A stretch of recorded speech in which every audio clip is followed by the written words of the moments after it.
My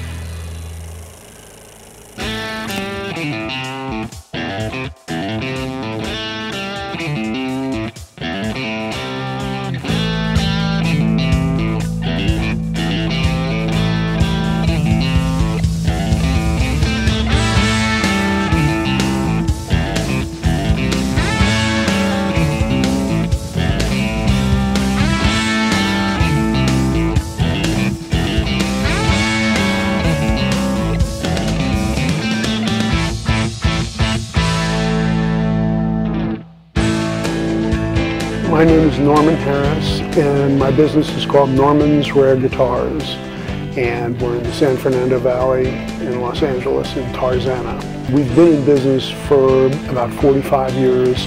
Well, I was a musician in Miami, and I actually played Hammond organ and a little guitar and a little bass. Turns out I ended up buying an old Fender jazz bass, and a lot of people around town were kind of chasing me after it. And it was just, I kind of stumbled into it, like a lot of things in life where you kind of, by happenstance, you just happen to be in the right place at the right time. And my band came down to LA to try to make it, like everybody else.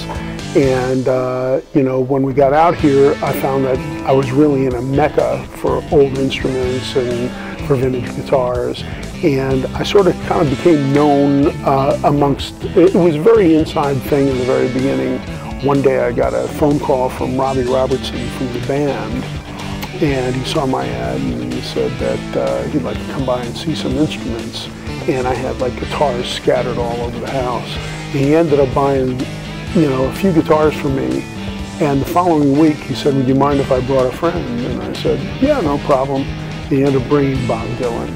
And then after that, they ended up bringing Joni Mitchell and Robin Ford and all these people. And it was sort of like an inside thing. So I was getting calls from people, that were telling their friends and all that.